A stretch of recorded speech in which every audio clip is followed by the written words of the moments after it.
Bonsoir et bienvenue dans le quart d'heure de Présence protestante consacré ce soir au 4e Avant. Dans une semaine, ce sera déjà Noël. Ce soir, nous allons nous rappeler le récit de l'Évangile de l'Annonciation, un texte très difficile pour notre raison. Nous y voyons une apparition angélique qui va annoncer à Marie qu'elle enfantera un fils par la vertu du Saint-Esprit. Non, ne changez pas de programme, car derrière ce texte qui nous apparaît mythique, peut se cacher tout un trésor, un véritable cadeau de nature à enrichir nos spiritualités. Nous rejoignons le pasteur Paulo Faris, qui d'abord nous rappellera le texte des évangiles et ensuite le commentera.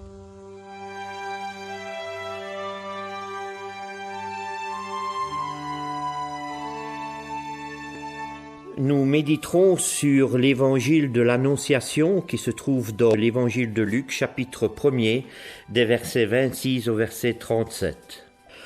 Au 6e mois, l'ange Gabriel fut envoyé par Dieu dans une ville de Galilée, appelée Nazareth, auprès d'une vierge fiancée à un homme de la maison de David, nommé Joseph.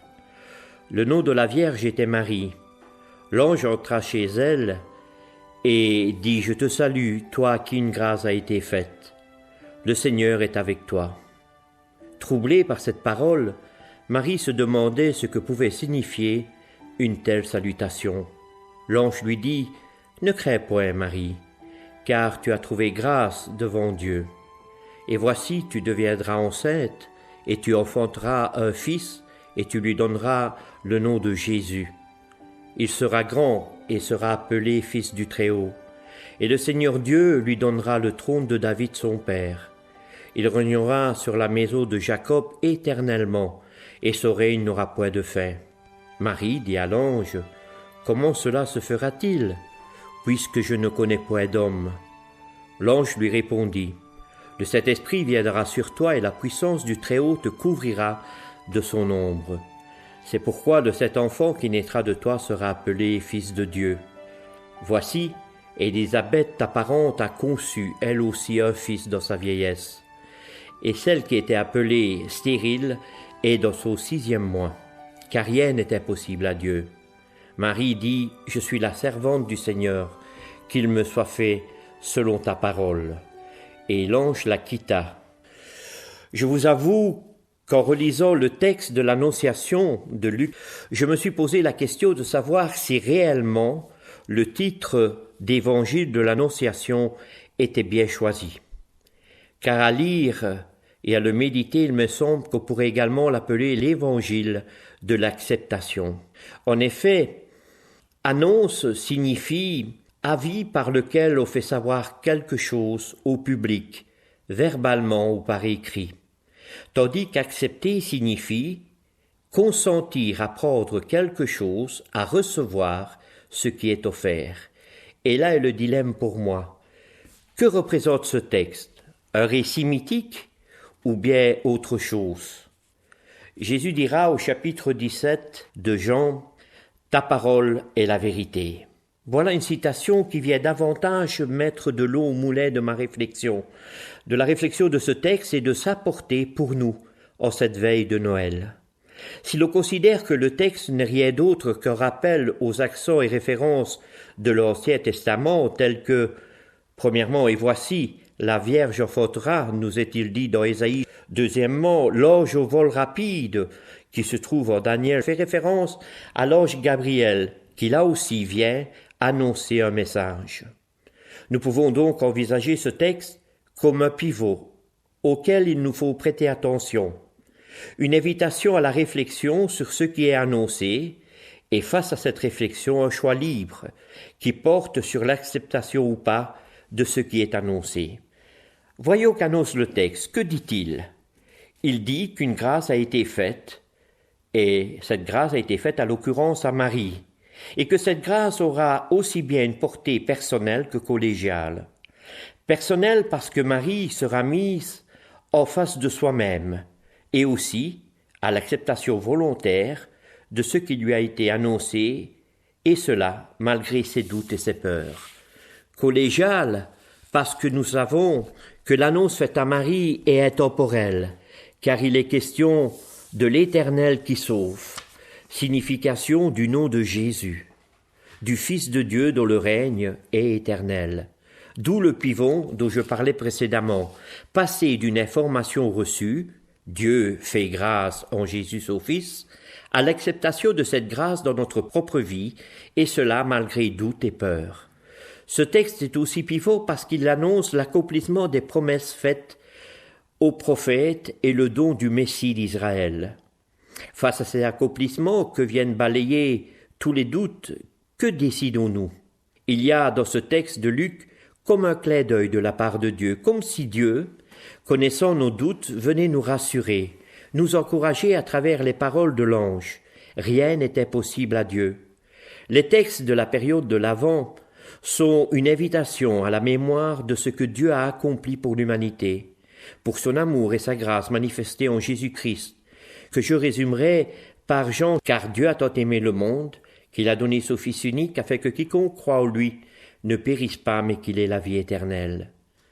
Ce verset résume à lui seul le pivot qui doit s'opérer en chacun de nous face au texte de Luc, où par l'ange Dieu annonce sa grâce, c'est-à-dire l'accomplissement de ses promesses de restauration, de guérison. Qu'en pensons-nous? Avons-nous entendu? Et permettez-moi de dire avec Ésaïe, qui a cru à ce qui était annoncé? Et nous l'avons-nous cru nous-mêmes?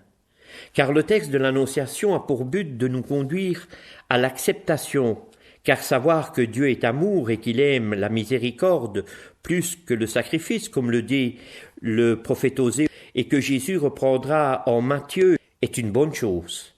Mais n'oublions pas que Hébreux nous dit que sans la foi, il est impossible de plaire à Dieu. D'où le passage de l'Annonciation à l'acceptation ou assimilation par la foi. Car ce pivot qui consiste à passer de la connaissance théorique à celle pratique n'est rien d'autre que ce que propose l'ange à Marie. Dieu t'a fait grâce, n'aie pas peur, tu auras en toi la vie. Rien n'est impossible à Dieu. Regarde ta cousine qui était stérile, vient de concevoir un enfant et est dans son 6e mois. En peu de mots, crois, voici la preuve que rien n'est impossible à Dieu. Cela est valable pour nous aussi, comme annoncé à Marie, le salut de l'Éternel est venu. Il y a plus de 2000 ans, Dieu est venu parmi nous, comme un petit enfant, né et emmailloté, placé dans une mangeoire. Le croyons-nous?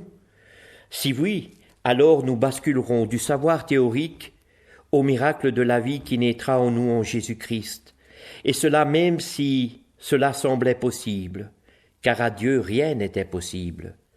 Mais pour ce faire, pour que la vie jaillisse en toi, il te faut abandonner tes doutes, ta peur, et humblement, à l'image de Marie, dire « Je suis la servante, le serviteur du Seigneur, qu'il me soit fait selon ta parole. » Voilà pourquoi ce texte, comme tous ceux que nous avons passés en revue durant cet Avent 2021, m'interpelle en cette veille où nous nous apprêtons à fêter Noël.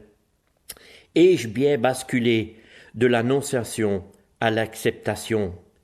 Car dans Jean, il y a cette phrase « afin que quiconque croit en lui », ce qui indique un choix à poser, un pivot à entreprendre, afin de vivre pleinement la grâce que Dieu nous a donnée gratuitement en Christ.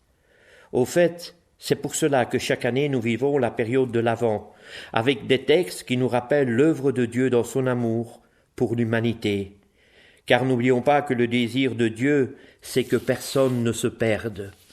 Puissions-nous vivre par la foi et nous réjouir, car encore aujourd'hui c'est jour de grâce, car un sauveur nous est né, dit Ésaïe, et Luc dira, c'est aujourd'hui.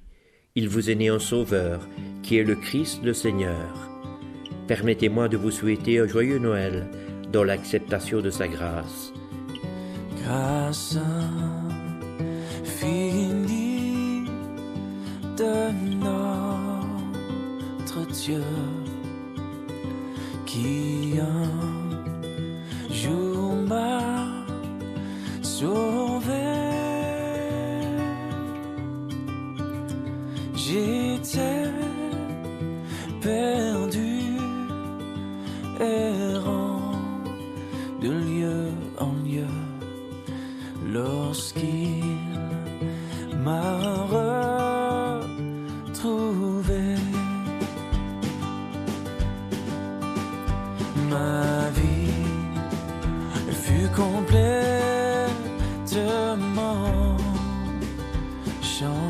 danger. Au moment où j'ai cru, depuis ce jour, de tous les dangers, sa grâce m'a secouru.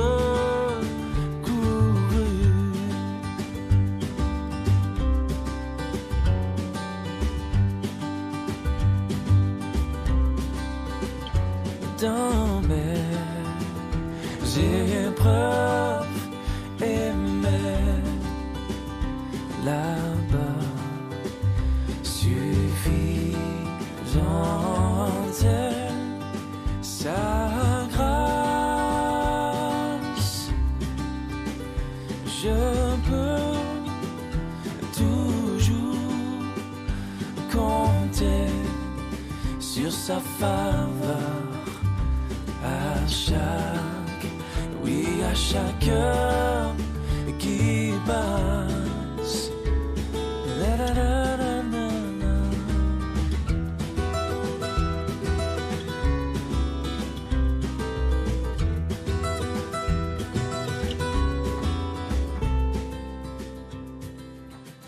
Wow, wow. Quand nous aurons pendant 1000 ans célébrer ses louanges,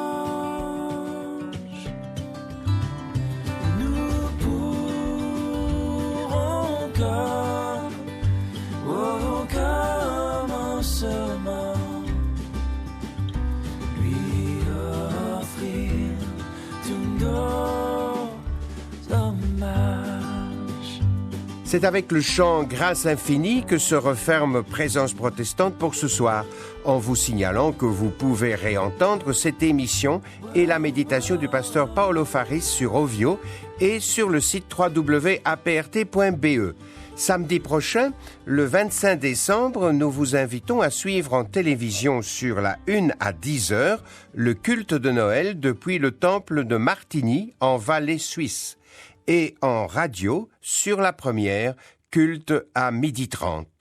Et le soir, notre émission habituelle à 20h30. D'ici là, portez-vous bien et